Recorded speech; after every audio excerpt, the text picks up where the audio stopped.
Ladies and gentlemen, it's that time again where we introduce the Off the Rails podcast. Please put your hands together for your host, the offrailgamer.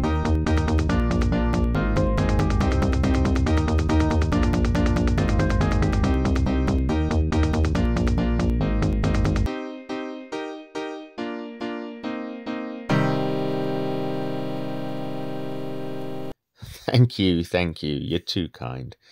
It's my pleasure to be here for this, the 12th episode of the Off the Rails podcast, airing on Spotify, Amazon Music, and Google Podcasts.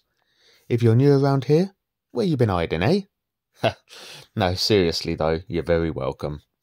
Off the Rails is a fortnightly podcast in which I, the off-rail gamer that is, talk about video games, past, present, and... well, no, that's it actually. I'm no journalist and I don't work in the industry, so I get all my news about future game releases from online sources and people who are in the know. Speaking of which, we will be coming on to gaming news a little bit later on in the show, but first allow me to get all my usual plugs in and then we'll get on to the fun stuff. I have a small online presence with my YouTube, Twitch, TikTok and X, which I'm still calling Twitter even though it changed names some time ago now. That's what happens when you get old, you see. It becomes increasingly difficult to keep up with all the new names for things.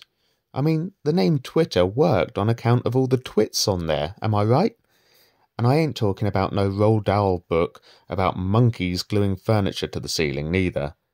In fact, Twitter would be an even more fitting name today than it ever was, wouldn't it? Look at me.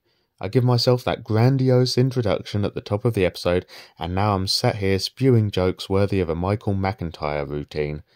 You know, I always thought I was better than that. I certainly hoped I was. Anyway, before I have the BBC banging on my door trying to force a multi-million-pound contract for a Saturday night slot just before Strictly Come Dancing into my hands, let's try and get back on track, shall we? If you'd like to get in touch with the podcast, you can write to me at offrailgamer@gmail.com. We've recently introduced a new segment, Listeners' Whispers, to our schedule of events, and if you keep your comments clean, there's a good chance I'll read them out in the next episode. So, you know, it's down to you now, really, isn't it? The ball's in your court, as they say. I'm not verified anywhere online, so if you want to be certain any content you find is mine, you can follow the links I've really rather helpfully included in the podcast episode description. Now isn't that nice of me? And that's our intro out of the way, so you can breathe your sigh of relief now. It wasn't too painful, was it? Well, it's over now, so you can pretend like it never happened if you want, and while you're doing that, I'll tell you what I've been playing recently.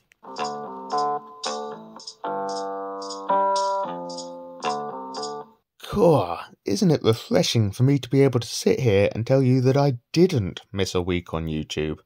No, close to 2 weeks ago now, I uploaded a video on Xbox 360's Beautiful Katamari, a game in which you roll objects around to try and make great big balls. Essentially, you start out pushing a ball which small objects stick to. As more and more get stuck to the ball, naturally the ball grows in size. And as the ball grows in size, now bigger and bigger objects can get stuck to it.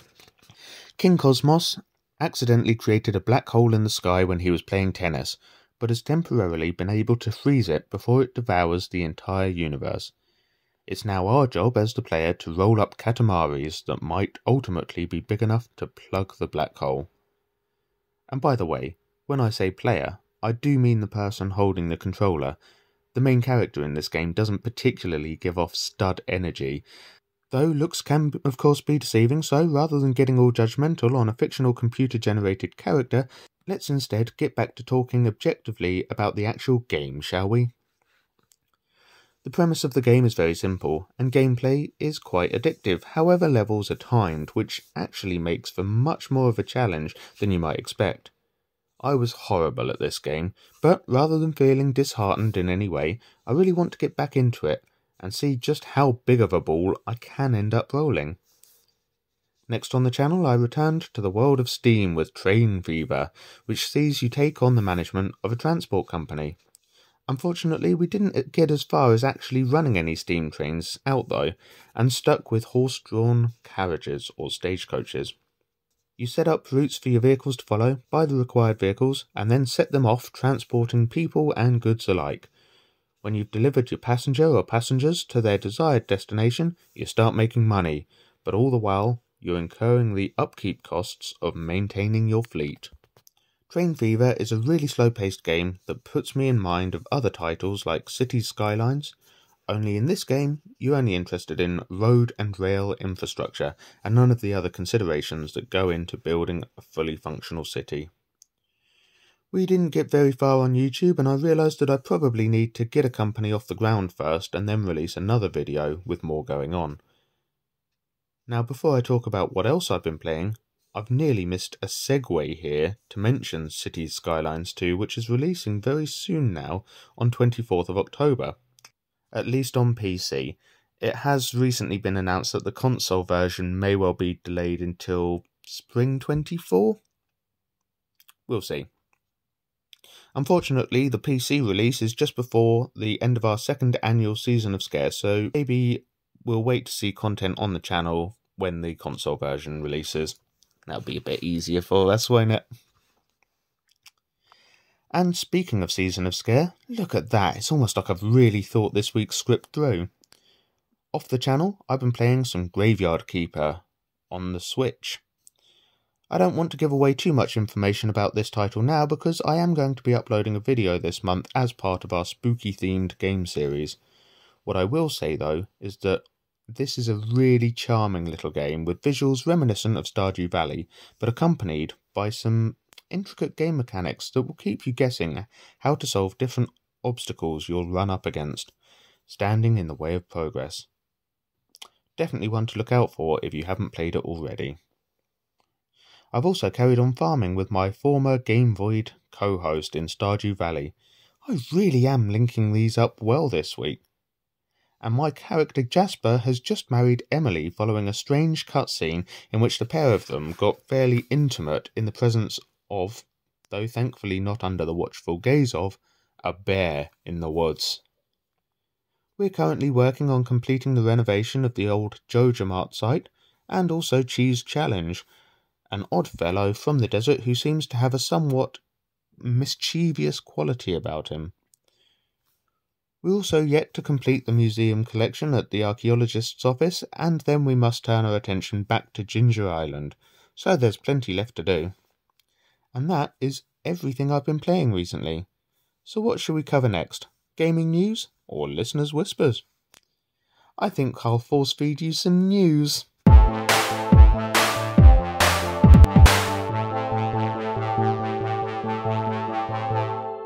First up, just for fun, I thought I'd add something a little different to the top of this segment with some gaming news from years gone by, on this day, 5th of October that is.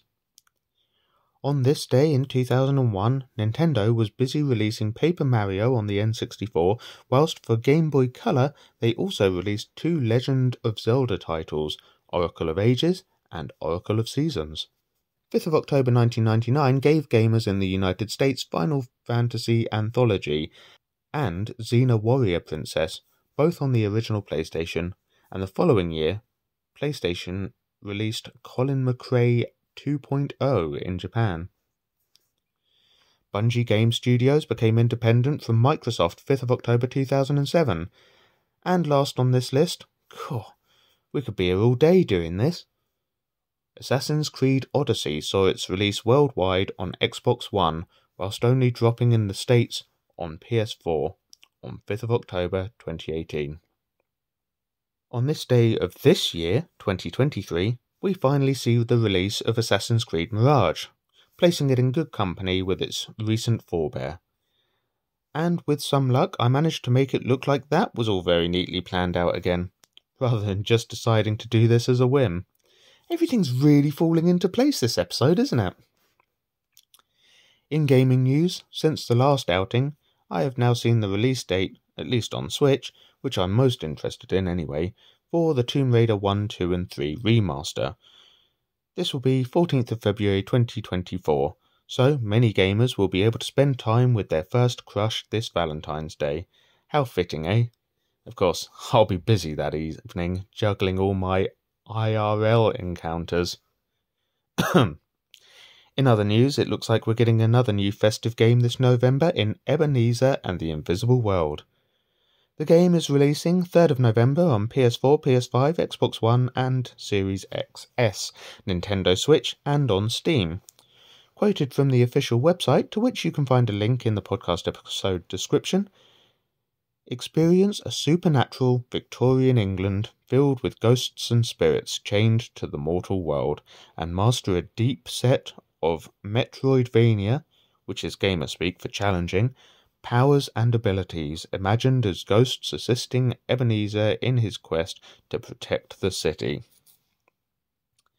Ebenezer in the Invisible World is being billed as an action platformer fighting game set on Christmas Eve and will follow one of Charles Dickens' most recognisable characters as he battles the dead in an effort to defend the city of London against their spectral onslaught. And at the very end of November, we'll see Asterix and Obelix Slap 'em All 2 on PlayStation, Xbox and Switch. The first of these games was, and still is of course, great fun, and gives the player the feeling of strutting through an Asterix comic. From what I understand, this sequel should deliver more of the same slapstick action. If you're a fan of these ancient ghouls, you might want to keep an eye out for this one, with its release date of 30th of November by Tautatis, and let's all hope that the sky doesn't fall on our heads before then. And lastly in gaming news, Eric Concerned Ape Barone is going to release the 1.6 update for Stardew Valley. I've popped a link to the Eurogamer article in the podcast episode description so that you can read up on this in more detail, but in brief, the update will be giving us some exciting new content, including a major new festival, 2 mini festivals, over 100 new lines of dialogue, and winter outfits for the residents of Pelican Town. There's no release date for this update yet, but having been in development for the last year, I imagine we'll be seeing something soon. I'm a big fan of Stardew Valley, so I personally can't wait for further news. And while on the subject of Concerned Ape, let's not forget future title Haunted Chocolatier. Mr. Barone sure is a busy guy, but we can still look forward to the results of all his hard work when ready. And now, there's no listeners' whispers this week, so we can jump straight into the main event instead.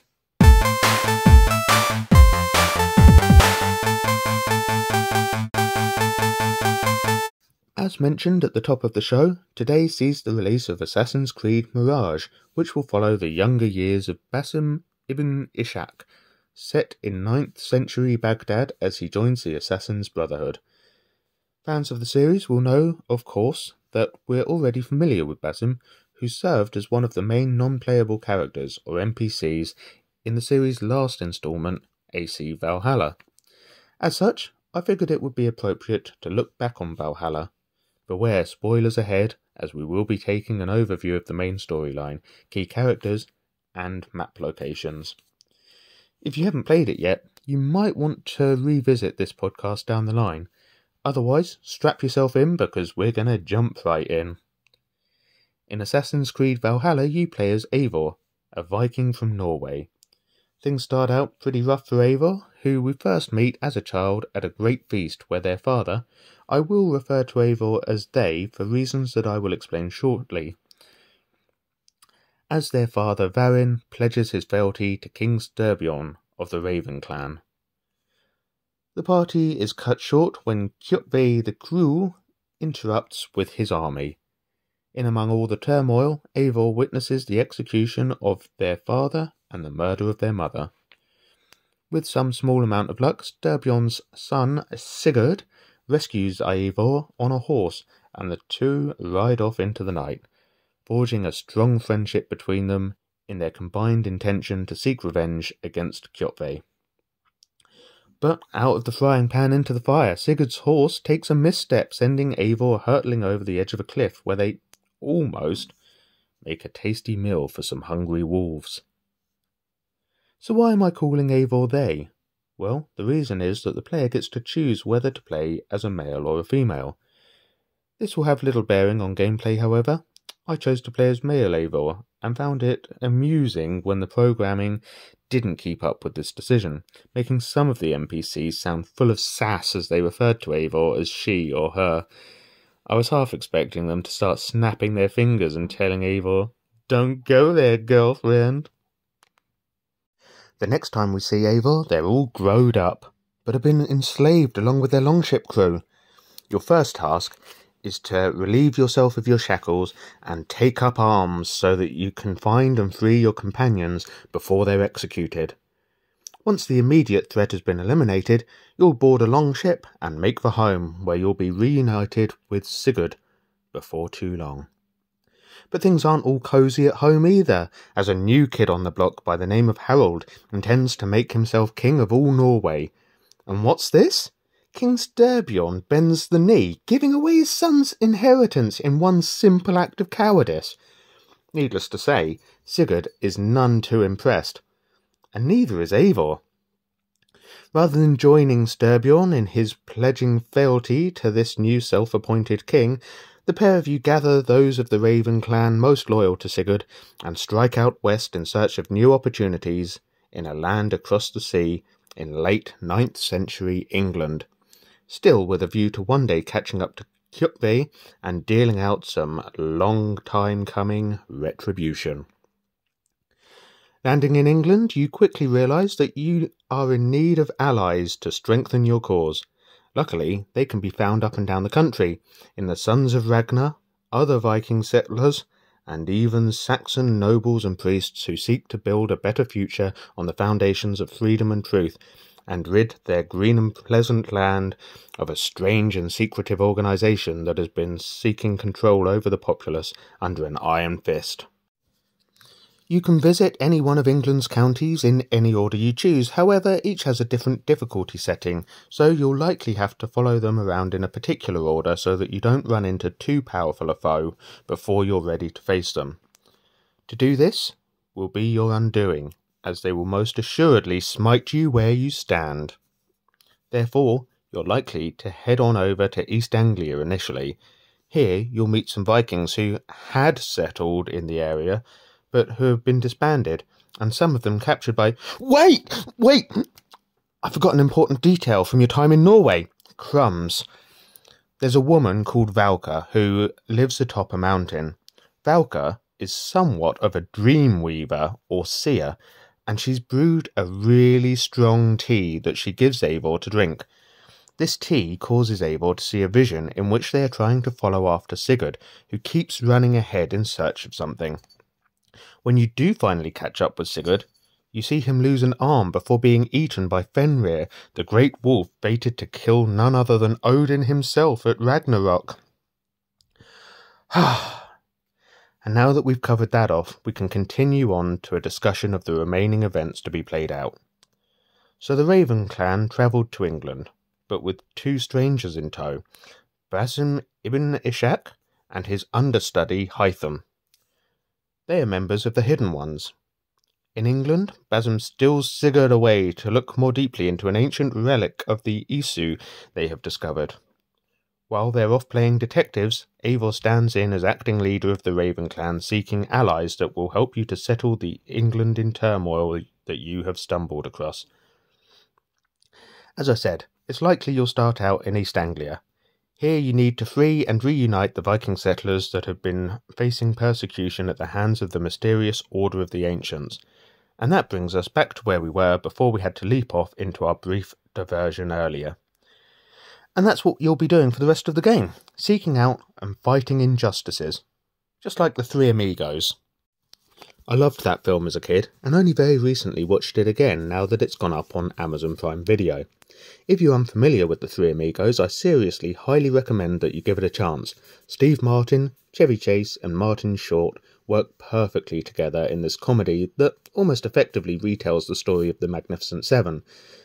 But two things. One, I don't want to go spoiling the movie for you, and two, I'm meant to be talking about Assassin's Creed Valhalla right now, and we seem to have strayed off topic some. After East Anglia, I think your next stop will likely be Leicestershire. Here you'll meet two of the sons of the infamous Ragnar Lothbrok, Ubba and Eivor. Eivor is, you could say, a bit of a sadistic lad, and we first encounter him midway through torturing some poor soul he has hanging by their ankles from the church rafters. I don't want to simply retell the game's story in full, partly because it would take considerably longer than our 25-minute average episode length, partly because you could get a far better experience by playing through the game for yourself, or by watching a playthrough, something which I intend to post online someday, and partly because my memory fails me to some degree, as already demonstrated in this episode by my skipping over the Valhalla vision. In Leicestershire, Eivor is mentoring the son of a Saxon nobleman, Ceolwulf. Ceolwulf's son, Ceolbert, is in desperate need of toughening up if he is to succeed his father, and Eivor can certainly teach him a thing or two about being tough. He may need another mentor to teach him something of sanity, morality, and even humanity, though. In Assassin's Creed Valhalla, you will travel the length of England, primarily by a complex network of river navigations. Bearing in mind the game is set during a time of great turmoil and violent dispute between the already settled Angles and Saxons and the newcomer Vikings, the former party has built fortresses up and down the rivers with chain blockades designed to prevent your free travel by boat. When you encounter any of these, your only course of action is to dismount and attack the defenders so that you can reach the mechanism used to draw the chain up across the river. You'll want to break this to release the chain and clear the way for your longship crew to pass. Right, we seem to be jumping around from topic to topic this episode, and I'm not sure we're painting a particularly coherent picture, so let's briefly take a step back and give an overview of the game, shall we? Here's a quick rundown of some of the key focus points then. Back in Norway, while Eivor was in danger of being transported to Ireland as a slave, Sigurd was off running adventures of his own, where he met Basim and Hytham, two members of the Brotherhood of Hidden Ones. Together, they have found an ancient artifact of the Isu, a godlike civilization tied in with objects of great power, referred to as pieces of Eden, if you remember back to earlier game titles. This discovery made by Sigurd and his new friends leads them to England, where they plan to look for more great objects, and also to investigate the Order of Ancients. In England, Sigurd heads north with Basim as they go in search of clues. He leaves Eivor to build up the settlement where he can base his clan. This results in the founding of Ravensthorpe, from which you will plan your adventures as you seek to strengthen your position in this strange new land by befriending people in every English county. People who share your vision to uncover and eliminate the cruel grip of the mysterious Order of the Ancients. In time, you will learn that Sigurd has been taken by a member of the Order, tricked and taken as a captive. It's not Basim, by the way, but feared warrior woman named Fulke. You will spend the next part of the game working with Basim to learn where Sigurd is being detained, and you will learn that he is being held in Portchester Castle. In real life, the Romans had built an ancient fort at the site of Portchester Castle which continued to serve as a military building throughout the medieval period, and later as a prison for hostages of war, I think during the Napoleonic Wars. You can visit today and learn all about the site's incredible history. You probably won't want to assault Portchester Castle immediately due to its high level. Additionally, by securing the support of more allies, they will all turn up to help you now. When you are ready, though, you will launch a siege, equipping battering rams to break open the great doors barring your entrance. You will then lead the fight against the residing defenders, all the while hunting Fulke and trying to find Sigurd. Now guess what?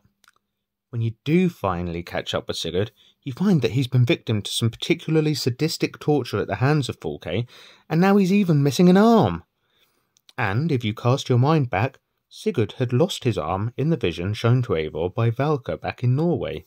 Returned home to Ravensthorpe, Sigurd has all but lost his mind and become distrustful of Eivor. But you still have important work to do in tracking down the remaining members of the Order. Your excursions will finally bring you to Hamptonshire and the ancient city of Winchester, and here I'm just going to break briefly to mention 2 points of interest. First, let's very briefly go back to Portchester Castle. The neat thing about this location is that its layout in-game is correct, right down to the church that stands inside of the southwest corner of the outer defensive walls. If you visit today, that is where the church stands. And then now let's look at Winchester, and here I am going to get a little bit nerdy on you. If you head over to the east gate of the city, just inside the city walls, is a water mill. In real life, that mill was recorded in the Doomsday Book following the Norman invasion of 1066. There is a mill on that site to this very day. And, once upon a time, I used to be a miller there. I jest not. So, it was with great interest that I explored this part of in-game Winchester, and I can tell you, it was a real thrill to find the site where I'd spent so much time in my younger years. But that's a complete aside, and we're so close to the end of the game's plot now that I'll make a sincere effort to drag this podcast back on the rails and conclude what we've started. So, we've tracked the head of the Order of the Ancients, and indeed its sole remaining survivor, down to Winchester. But we still don't know who it is yet. And this is where the game rather unfortunately fizzles out rather than building to a final confrontation. Basically, it's revealed that the leader is Alfred the Great, who throws in the towel and confides that he was effectively kept in post despite silently disagreeing with what the Order had become. And you let him wander off to be scolded for burning the cakes. The end? Not quite, for Eivor and Sigurd go back to Norway, where Basum lures them into some kind of trap. And here's where things get a little strange, as, don't forget, this is an Assassin's Creed game. Everything we played through as Eivor has really been what Layla Hassan has been experiencing in the Animus present day. But this time, Layla doesn't get out of the Animus. Basim does? Guys, it's October, so we're kicking off our second annual season of Scare on YouTube this Saturday. If I don't catch you there though, I hope to see you right back here in 2 weeks' time. Until then, bye!